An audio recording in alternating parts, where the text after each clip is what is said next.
Hey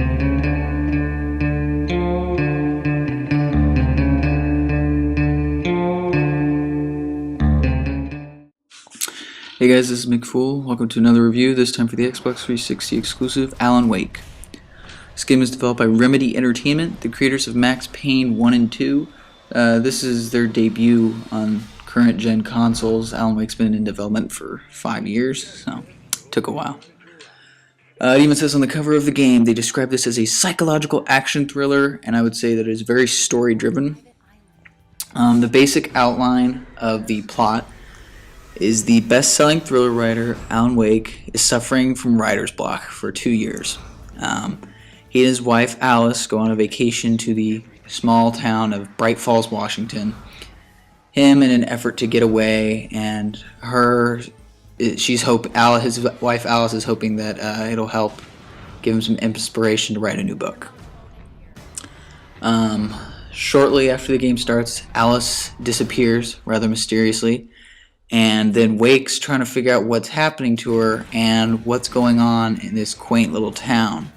And he's witnessing a novel that he doesn't remember writing come to life. To say any more, I don't really want to spoil any more about the plot. Just that fans of Stephen King, I think, are really going to like this.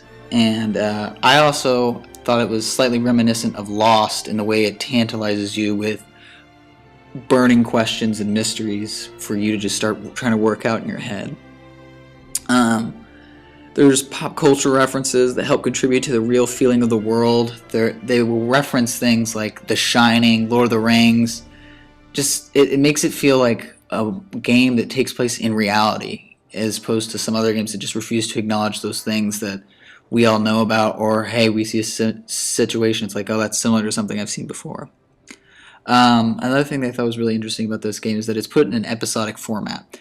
It actually calls the game, Alan Wake, it refers to it as Season 1. So it's almost, think of it like a TV show, which it is in a way. There's 6 episodes throughout the game, and at the episodes kind of end on like a cliffhanger, and they have their own little outro music, and then when you start the next episode, it says previously on Alan Wake and gives you a quick debriefing on what has happened in the story thus far, which really makes it easy to try to play this game in bite-sized chunks because you'll never feel like you're getting lost. So I actually really like that, and I would like it if more games took that in the future. The environments in this game, especially the outdoor ones, really look nice. Like, it looks open and expansive, and it looks like, a forest in the middle of Washington in the dead of night, and it's creepy. It's a good amount of ambiance and atmosphere. However, it's kind of deceivingly open. The game itself is actually rather linear. It just looks open. So that's not necessarily a positive or a negative. Take it for it what you will. I will say right off the bat, I wouldn't say that this is a horror game so much as it's because some people have labeled it as such, so much as it is a psychological thriller. It is rated teen. There's no overt violence. There are some creepy moments, and there's definitely a strong, foreboding atmosphere, and maybe a little bit unnerved sometimes. But it can be tense, but it's not a horror game. Combat focuses on using light to defeat your enemies, whether that's, they call them the Taken. You have to use a flashlight or flares or something to burn off the light, and then you can attack them with guns. There's only a few weapons in this game. Like I said, a flare gun is nice. It basically is the equivalent of a bazooka. You get a revolver, a shotgun, a hunting rifle, just a few weapons. And so that's okay, I guess. Everything works fine. Normal mode is very, very easy. I would recommend, if you're at all experienced with third-person action games, start on hard, maybe even Nightmare, which is the hardest. I can get through either one of them really without too much trouble. The lip-syncing facial animations are really, really bad. And when a game that's this story-driven has bad lip-syncing, it's distracting. The voice acting, everything else is good, but the lip-syncing is really bad. It's kind of distracting. And the ending to the actual game itself is quite a bit of a cliffhanger and not a very good one. However, there are 2 DLC episodes for 560 points each. While for some that might seem a little expensive, I thought they were both worth the money. And they are both very good, and they add to the story, and they help kind of alleviate that bad ending and give you a lot. By the time you finish the second one, you have a lot more closure. You're satisfied with it, and it still sets it up for a sequel, which I really hope we could see at some point. It didn't. It sold pretty well, and it got pretty good reviews, but it didn't sell well enough so that Microsoft is like questioning whether a sequel should be made. So, but here's hoping, because I really think this game deserves that.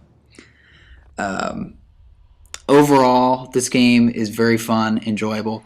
By the end, the combat might get a little bit tiresome, just because there's not a whole lot of variety. But like I said, by the end, up until that point, it's fine.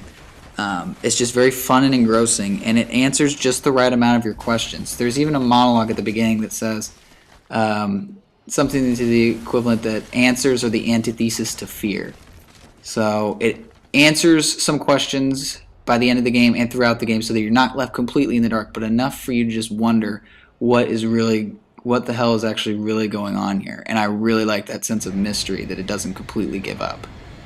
So overall, if you like what you hear, I really recommend trying this out. It's probably pretty cheap now, and if you can still find a new copy, I think all the new copies have a free voucher for the first free DLC episode to be free. So if you can find that, good for you. And even if you have to buy it used, go ahead. But I would actually recommend buying it new, and I did. One, because you get the first DLC episode free, and two, you're helping support this game so that we can get a sequel made. So, yeah, I guess that's about it. Thanks for watching, guys, and I'll see you around.